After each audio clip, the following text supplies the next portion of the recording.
सुप्रभात बच्चों, आज हम पढ़ेंगे पाठ 7 बापू। तो चलिए आइए पढ़ते हैं पाठ 7 बापू। एक दिन बहुत सारे बच्चों ने बापू को घेर लिया। महात्मा गांधी जी थे, उनको क्या करा, घेर लिया बच्चों ने।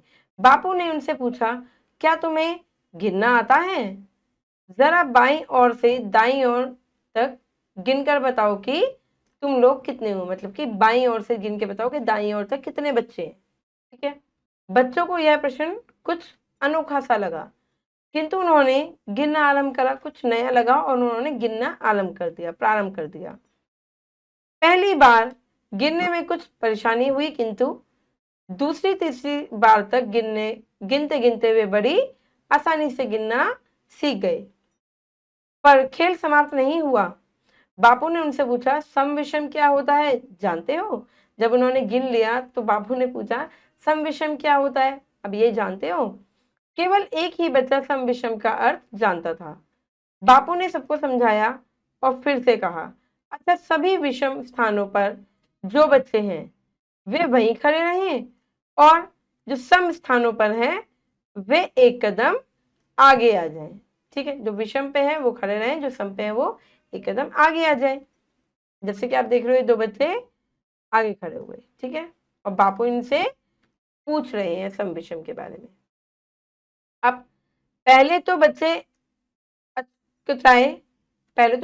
अचकचाए, किंतु बाद में बच्चों की दो पंक्तियां बन गई। आप देख रहे हो, पहले और ये दूसरी पंक्ति है ना, दो लाइन बन गई।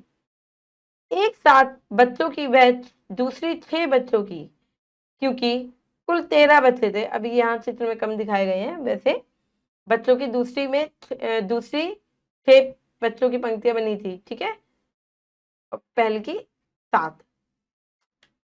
अब बापू ने फिर प्रश्न किया, क्या तुम्हारे अध्यापक अच्छे हैं? तुम्हें अच्छी तरह पढ़ाते हैं, मारते पीटते तो नहीं? मतलब उन्होंने कहा कि तुम्हारे टीचर अच्छे हैं, मारते पीटते तो नहीं है? तो सभी बच्चों ने एक ही स्वर में कहा, अच्छे हैं, कभी मारते पीटते नहीं। बापू बोले, यह कैसे हो सकता है? क्या तुमने कोई ऐसा व्यक्ति देखा है जिसका तनिक भी खोट ना हो? मतलब क्या तुमने ऐसा व्यक्ति देखा है जिसमें कोई बुराई ना हो, कोई खोट ही ना हो? तो इस बार बच्चे सहसा जवाब नहीं दे सके।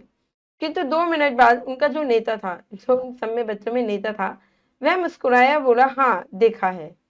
इतना कहकर उसने बापू की ओर संकेत कर दिया कि बापू ने कहा, ना बाबा, यदि मैं बिल्कुल अच्छा होता तो सरकार मुझे जेल नहीं भेजती। मतलब अगर मैं अच्छा होता तो मैं जेल क्यों जाता?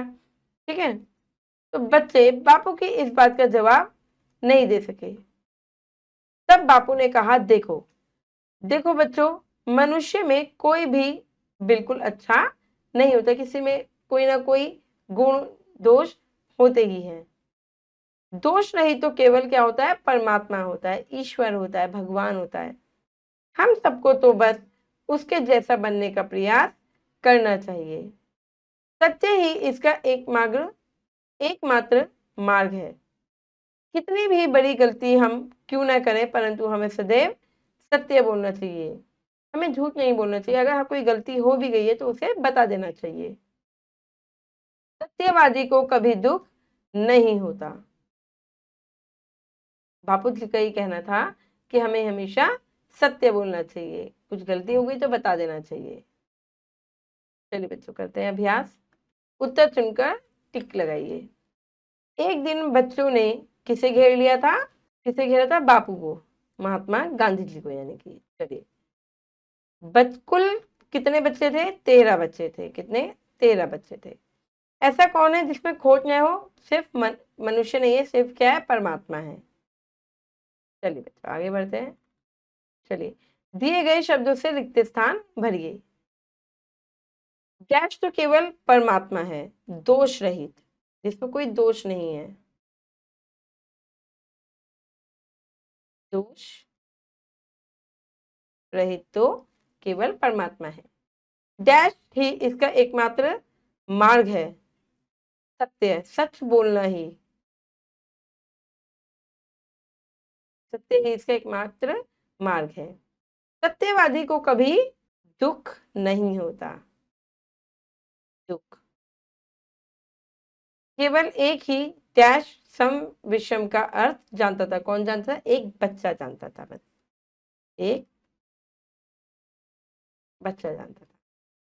चलिए आगे बढ़ते हैं बच्चों, करते हैं निम्नलिखित को सुमेल कीजिए, मिलान करेंगे। बच्चों को यह प्रश्न कुछ अनोखा सा लगा था।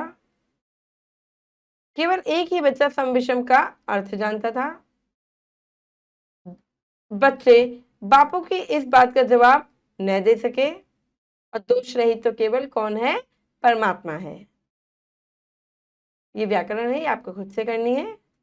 आशा करती हूँ ये पाठ आपको समझ में आया होगा। अब मैं मिलूंगी आपसे अगली कक्षा में। धन्यवाद।